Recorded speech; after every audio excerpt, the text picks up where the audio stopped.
Hey everybody, it's Katra Renault. This is going to go ahead and be a Wednesday, and let's see, it's going to be Wednesday, June 13th. I'm going to do a little bit of League of Legends here for you guys. I kind of did a Sunday episode with, I kind of did a Sunday episode, a little bit with League of Legends, kind of going over matchups, things like that, just kind of with friends and stuff. I'm actually going to go ahead and continue that here really quick. And we're just going to go ahead and just jump into a few games here in order to spectate live. And for some odd reason, this isn't refreshing. So we are going to go ahead and try and actually create a custom game and then just kind of jump out of it. Cancel. And it looks like the live thing is not working at the moment. So, sound preferences, submit logs. It's not quite what I had actually intended on happening. So, give me a quick second. Gonna see if I can't reload here. I'm gonna go ahead and take this offline while I go ahead and reload and log into my League of Legends account. So, but at any rate, guys, this is Wednesday. I do try and do the strategic advantage on Saturdays, typically with Uchimata Master. Unfortunately, at the moment, his sound card is still currently down, so we were actually unable to go ahead and do that right now. Looks like that it is working. I just need to go ahead and pull that back up. So, let's see, spectate live. We want a game that's just recently started. So we're going to go ahead and we're going to do this game that's just recently started here. And we're going to go ahead and go into it. And I'm going to go ahead and talk about the matchups. This matchup looks to be, first glance, fairly even. You got, let's see, for the blue team it looks like it's Twitch, Aniva, Olaf, Ashe, and Soraka. So, looks like the bottom should be Easy and Taric, and Ashe and Soraka. Yep, and this is still actually going to be fairly easy and fairly early into the game. Yeah. Okay. Stop.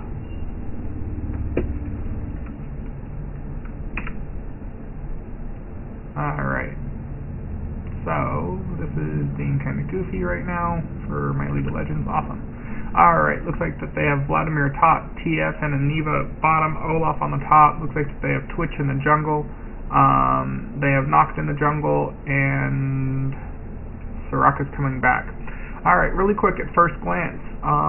Twitch as a jungler can be very, very powerful. He can move around very, very stealthy. He can avoid wards, especially if he knows where the wards are. As you can see, he can stealth in, come in, find targets, pop up, shoot them, and then that way, if everybody's overextended, there's not really a whole lot that they can do. So I mean, Twitch jungle can be very effective, and Noct jungle can also be very effective as well. And it does look like that Twitch is gonna go down. Now, let's take a look at the matchup. Now, they do have quite a bit of AD. TF can go either AD or he can go AP, depending on how they do his build. In the bottom, you have Taric and Easy. Taric does not have the mana regen that Soraka does in order to help keep Ashe up on her abilities. At first glance, it would appear that the left team, the blue team, actually has the advantage because they actually have a true tank. Olaf, rather than Vlad. Now, that is something that can be exploited to the advantage. And they also do have Soraka, which is definitely a true support. And it can be used to the advantage of a lot of people, which can really hurt. But Soraka and Olaf can provide the support and heals for the late game. Early game advantage, you're probably looking at the purple team. Late game, you're looking at the blue team. Now, when you guys do take a look at that, there is quite a bit of additional things that you have to consider. Up top, Vladimir does have the sustain. He can make sure that he takes on the persona to, not only heal, but to also keep his heals going until he, starts taking turret shots, which is okay. And then you also have, for the purple team, Noct is very mobile. He has a very long range, especially with his ultimate. Easy has a very long range with his ultimate. And let's take a look at what TF's building. Looks like Twisted Fate's building the AP build, to where his passive ability, if you take a look at TF's passive ability over down here in the corner, or not passive ability, this one, the stack deck, every 4 attacks he gains, he deals the additional attack of the 55, plus an additional 29 magic damage. He's kind of an offshoot of Teemo, to where Teemo can just do a massive amount of damage, with, massive AP.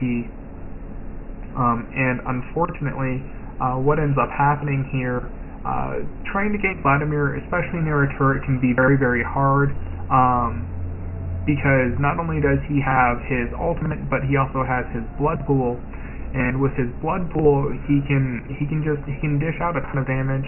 He can get away. He can make sure that he's safe.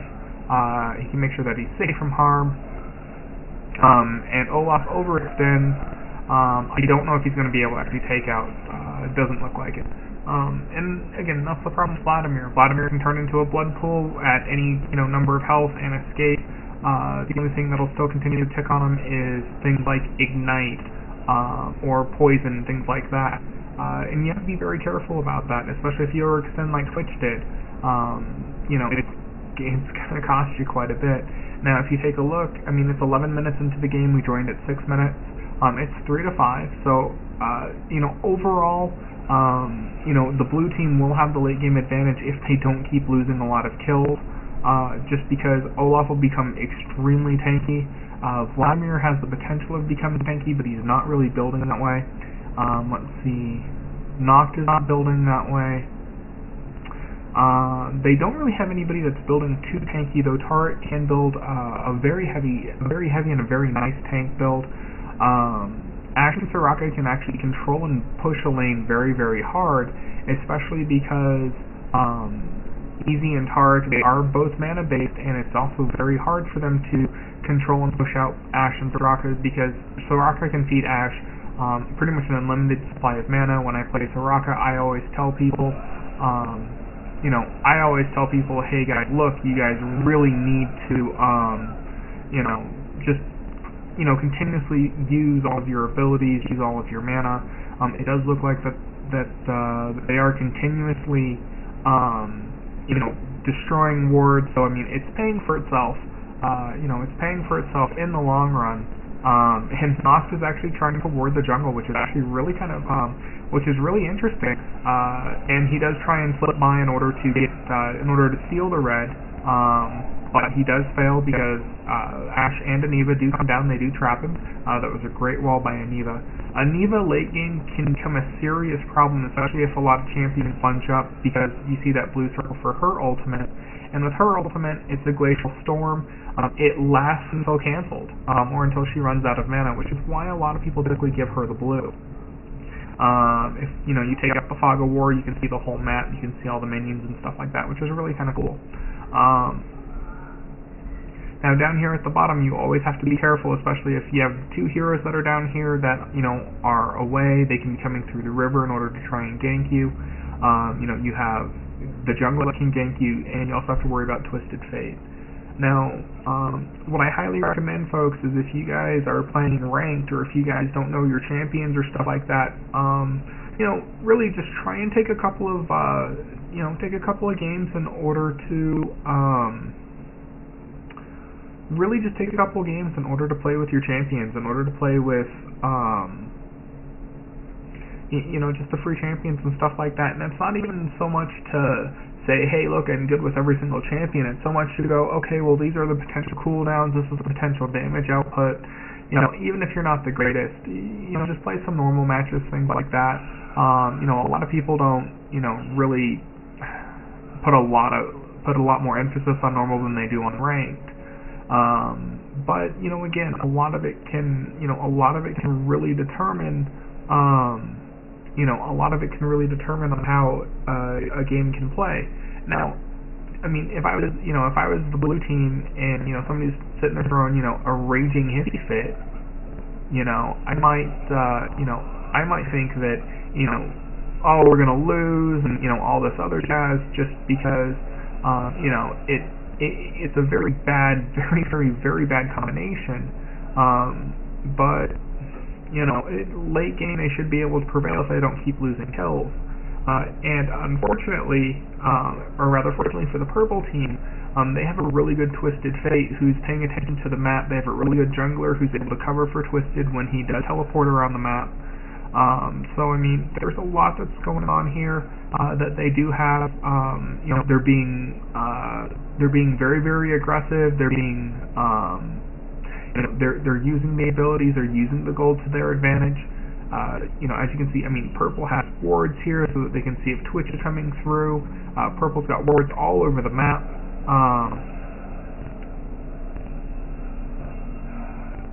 I don't really think that Olaf is going to survive that. He might. Yep, looks like that he does. But again, there comes a lot with the territory of what may end up happening. Vlad goes down, Twitch goes down, and I do believe that may be the end for Aniva. Yeah, that's going to be the end for Aniva, and it looks like TF gets a lucky card off on Olaf. So, again, the purple team is actually playing really well, and sometimes it also does come down to skill. To where, again, the purple team's massively outplaying the blue team. So, depending on how things go, again, late game, the blue team does have the strategic advantage if they can survive. If we take a look at the level over here, let's see, 13, 10, 12, 12, and 8, you have, let's compare the two junglers, 12 to 8, not so great. Mid is okay, 13 to 12, top is okay, bottom is okay. So it really looks like it's really just the junglers that, are having the problem. So, alright folks, give me a quick second here. Hey kitten, how are you?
Alright, folks, thanks for holding on for that.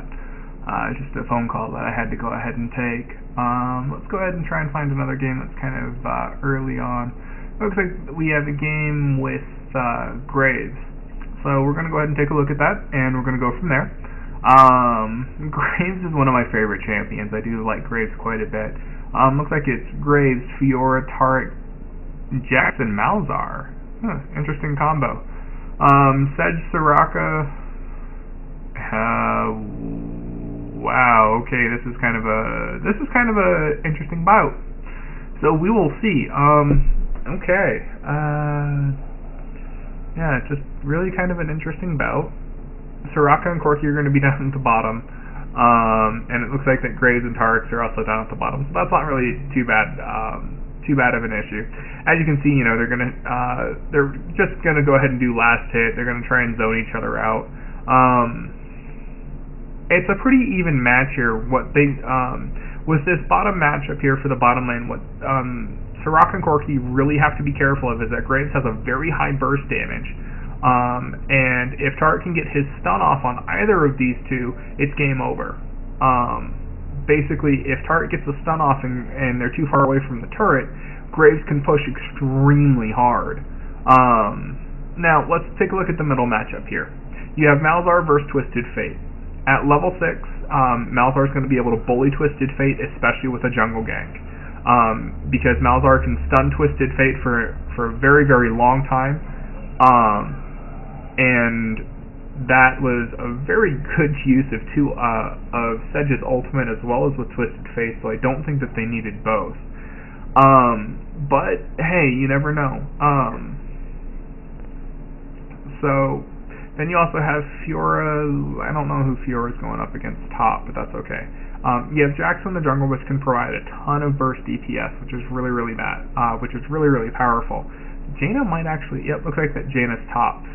Jaina being top, Fiora can push her around quite a bit and do quite a bit of damage. Sedge in this matchup is probably going to be their tank. Either Jax or Tarek will probably be the tank. Fiora will typically go, you know, just a pure DPS build. I haven't seen very many alterations of that. Looks like that Corki and Graves are going pretty much the same build. Now let's go ahead and, you know, dissect it late game. Late game, early game should go to blue team. As you can see, blue team's ahead in kills and they're slightly ahead in gold. Mid game should also go to blue team. Late game is really going to depend on who it's going to go to, because it's going to depend on who has more kills to start. Because you have, not only do you have Malzar, you have Malzar late game, which can take out pretty much almost any one of their, any one of their crowd controls, any one of, their high DPS. With Graves focusing them down, it's pretty much game over. And again, Tarek with the stun, Graves with his high burst DPS can do just an absolute ton amount of damage.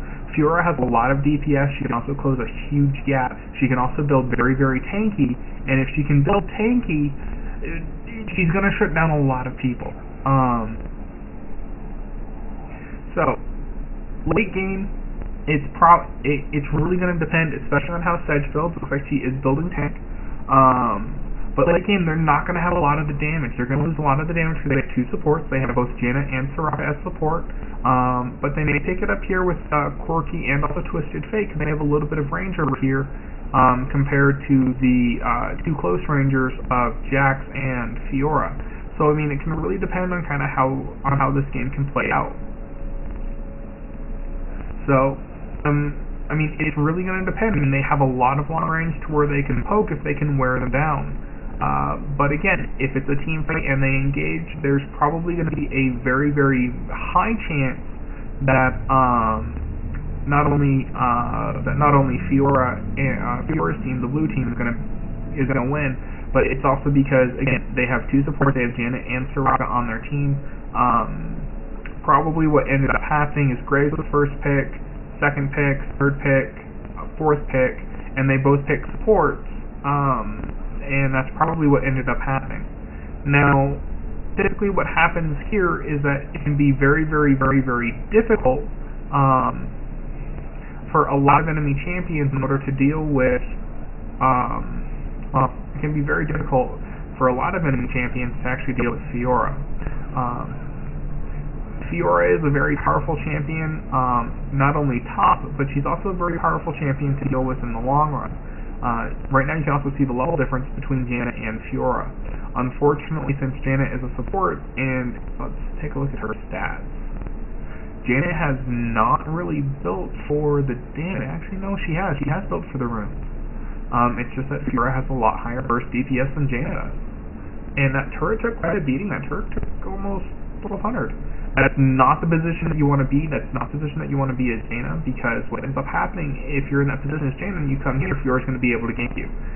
Now, like I said, basically, let's say that this is reversed. Purple team had more kills than blue team. The purple team would be able to go ahead and just, absolutely, decimate. They have the potential of decimating early game. And then by decimating early game, the blue team could be fairly demoralized. But if you take a look at it, end game, the blue team should come up, smelling like a bed of roses. TF does have enough in order to take turret down, I believe. Yep. Even right under the turret, especially with Soraka. So TF does pick up a wonderful kill, and it's going to keep him, it's going to keep TF in the game. But unfortunately, what ends up happening is with TF moving very mobile around the map, he can lose a lot of hits on his turret, and as you can see right now, his turret's just taking a beating. And since his turret's taking a beating, his turret only has 113 hit points left. If Mal wanted to push it, he probably could. But that's actually going to be the matchup between TF and Mal. It looks like that the blue team is going to have a very clear and very potent and very powerful advantage. Here, because towards the later game they're going to win just out of sheer power. Jaina has a couple of really good spells in order to damage. The problem is that Fiora is going to be able to power through that. Fiora's going to be able to power through that. Jack's going to be able to power through that, and so is Graves. Sedge has some great spells, but she doesn't have the damage output that is needed. Corki has the damage output that's needed, but he's the only one. Let's see what's TF building.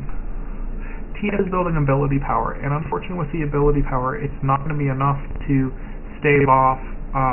It's not going to be enough to really stave off, Mal's or anybody else, because all Mal has to do is just ulti TF, and it's pretty much game over. And it's kind of sad at the fact that it does happen that way. To where if all of a sudden everything is to where all of a sudden your span, I guess, is reduced down to almost just kind of rock paper scissors. But again, if the purple team has quite a bit more skill, the purple team could come out ahead.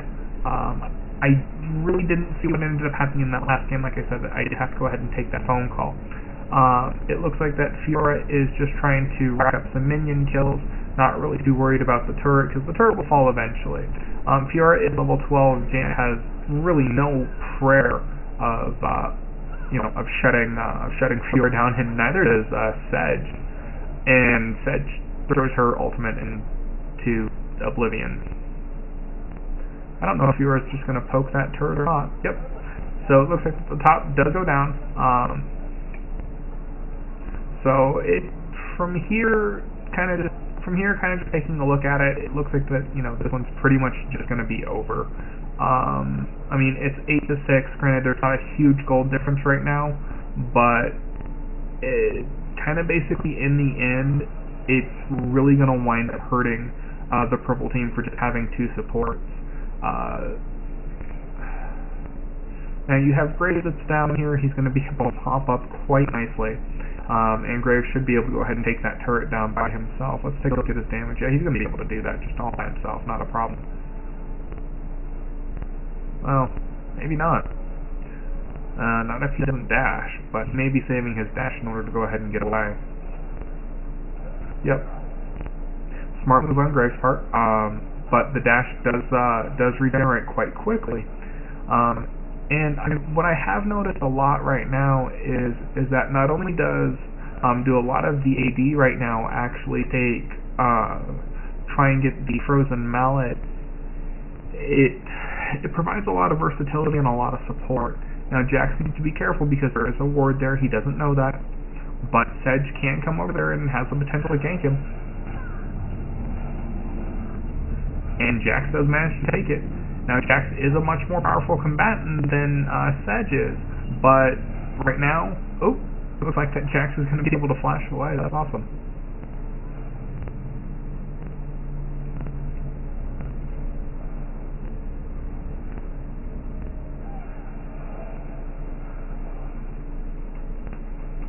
Oh, and Jax goes down to Twisted Fate.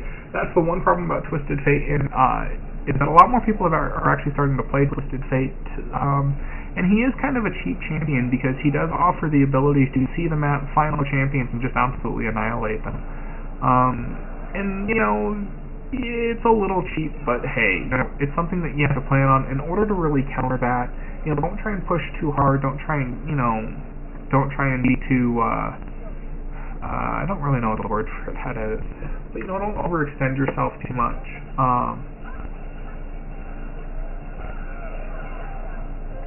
But right here is actually where Purple can actually make a wonderful comeback. Twisted Fate goes down.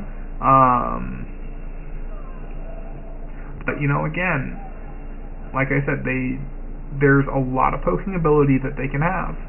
But we won't be finishing this game here, so.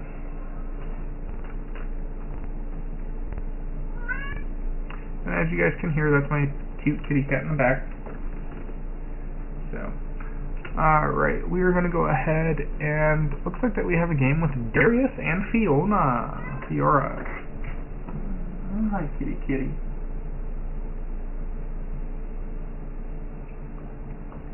So it looks like that we have a Nautilus jungle and a Darius jungle, a Rek top and Fiora top.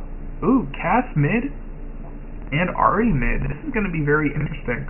Also, they actually recently came out with a new Ezreal skin. It looks kind of like Mega Man. It's kind of cool. I was actually clicking around for that.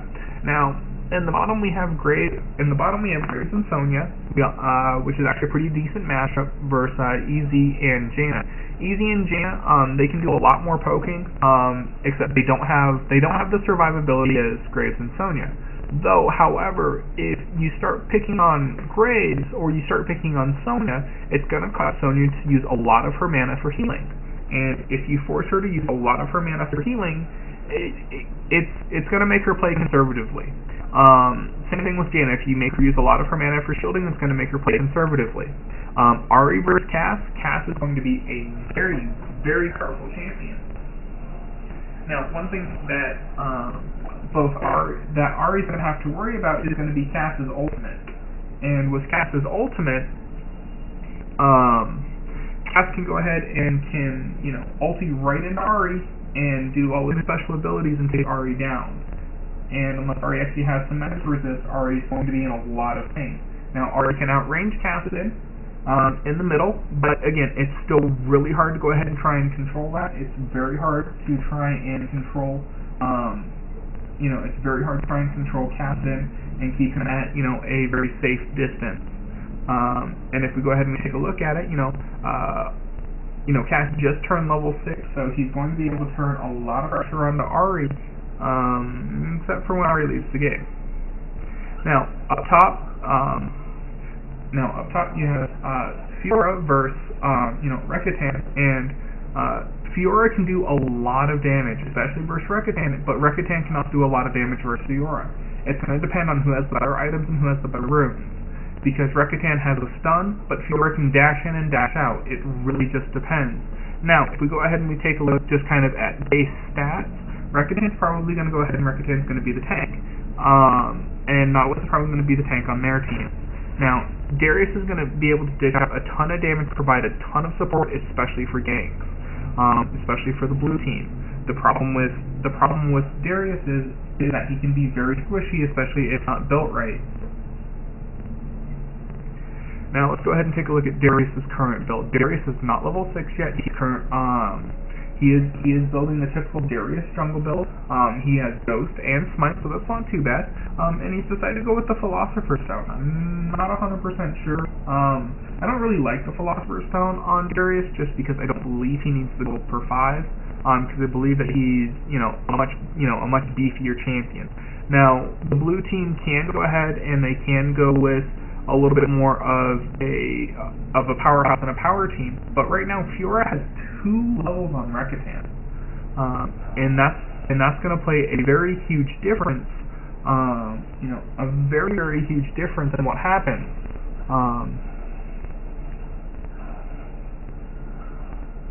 Now Fiora does have Flash. With Darius, I probably would have saved his pull. And one thing that you have to know about Rekatan versus Fiora is that Rekatan has absolutely nothing,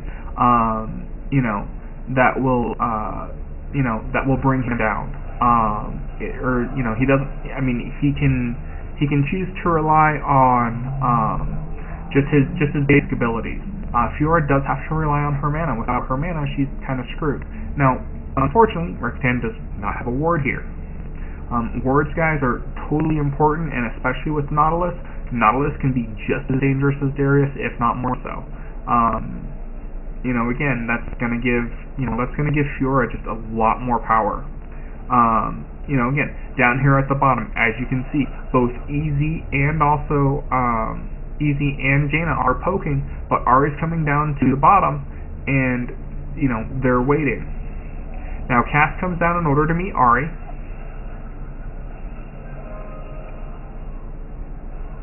Ooh, Ahri goes down and she's taken down by Easy.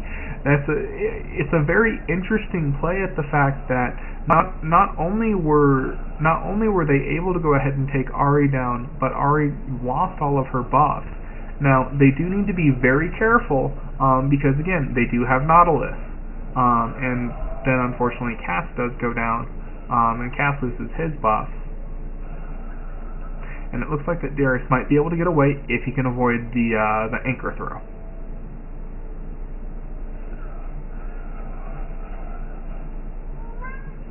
Yeah, it looks like Darius is pretty much done for. Yep. Poor Darius. Like I said, if you guys really play your champions, learn the cooldowns. Sometimes you can juke, especially in the bushes. What I probably would have done for Darius is I probably would have gone in the bushes, tried to juke him out, make him throw it, and then just run. It's really hard. It's really hard in order to do, but wow, it looks like that Rekatan is going to be able to get away. Maybe. Oh no, he ends up being caught by Nautilus, and he's going to get caught in their jungle, and he's going to give them another free kill, and he is killed by Fiora, which that's extremely bad news on Rekatan's part. For that. Let's go ahead and let's break this down into late game and early game scenario. Early game scenario should go to the blue team. The blue team has a lot of the early game power with both Rekatan, Darius, and also Kassadin. However, the late game scenario, just based on pure champions, is probably going to go to Nautilus. Is going to go to the purple team because they have Nautilus to be able to draw champions in and also keep them in place. Nautilus's passive ability roots them on the first hit. Nautilus also has a lot more crowd control. They only have one stun with Rekatan and a silence, and that's really all they have. They have a knock-up with Jaina and a knockback, but for constant crowd control, they have Nautilus and Ahri, and they also have Sonya with her ultimate. So it's really hard in order to, determine the late game. Late game is probably going to go ahead and go to the purple team. The purple team is going to steal away the late game, just because they do have Nautilus. They do have a really decent Fiora. But again, Rekatan could come back, but he has 6 deaths, so it's going to be highly unlikely that Rekatan actually does come back. Mid-game can go either way, just depending on the champions and the kills. Early game should have gone to blue, but right now it's not looking like it. So we're going to go ahead and go into one other game here before I sign off on that. And let's try and find a game that I think is going to be... Let's see... no.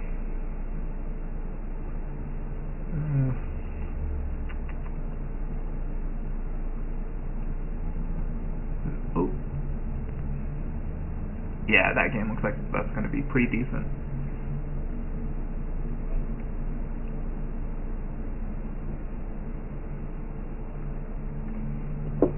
Alright, this game is actually going to be pretty decent because they have a lot to complement each other. So let's go ahead and break this down. Looks like that the mids are going to go ahead and be TS and Karthus. The ADs are going to be EZ and... oh wow, kind of interesting. Alright, the purple team has a lot of tank and a lot of power, and they also have a lot of crowd control, and they have a lot to where they can be able to not only separate but also do a lot of damage. As you can see, they have Leona, who not only has a stun, but they also have Jarvan. They have Leona and Jarvan. Leona's her basic ability can not only stun, but her ultimate can stun and slow. Jarvan can knock up. His also basic ability does 8% damage as soon as he hits you, which is actually really kind of cool. Right now it's actually not too bad. Easy actually has quite a bit of damage down. Easy actually has quite a bit of damage. And then Twisted Fate can also do quite a bit of damage to Karthus because he has a little bit more range. He is going to be an AD player. GP that's really going to depend on how that plays out, especially with Riven. Now, Riven has a lot of power. Riven and Shyvana can both be tanks. They can both dish out quite a bit of power. Unfortunately, what will end up happening is that you have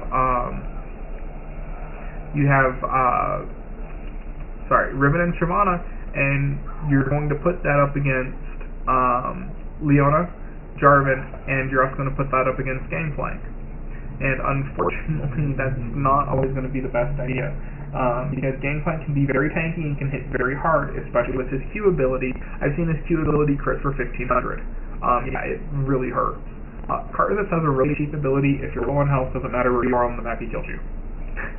So, it's really bad. Karthus can rack up a lot of kills and a lot of assists just by using his ability, and typically he does it when he's dead, which really kind of sucks. But what ends up happening is Karthus versus Twisted Fate. Twisted Fate has the advantage. Let's see. I would probably have to say that it's actually going to be a fairly even team, except for the fact that for the supports, Leona and Soraka. Soraka is going to provide a little bit more of a support than Leona will, and then let's see, the junglers are going to be okay. I don't know. I mean, it can really boil down. Early game's definitely going to go to the purple team. Mid game should go ahead and go to the blue team. Late game is going to be anybody's game. It's really going to depend on how things play out, and a lot of what's going to end up happening. Really, a lot of what's going to end up happening, and a lot of what's going to end up playing out is whether or not one team feeds the other team. And I mean, right now we can already see that there's a really huge difference, especially in numbers. The blue team is banding together in order to steal the other team's blue. So, but hopefully this has been a little bit more educational for you. Like I said, it's a little bit more of a breakdown from Saturday. And like I said, I did do that kind of late on Saturday, but guys, I mean, again, if you guys are only down maybe 1 or 2 kills, and another player's throwing a hissy fit, really, guys, just kind of try to play through it, because if you guys know the late game and the early games, and who should have what advantage, you guys will be good to go. So, I mean, kind of take a look at it. So, I hope you guys have enjoyed this cast, albeit it may be a little bit short, but thank you guys very much. You guys have a great night.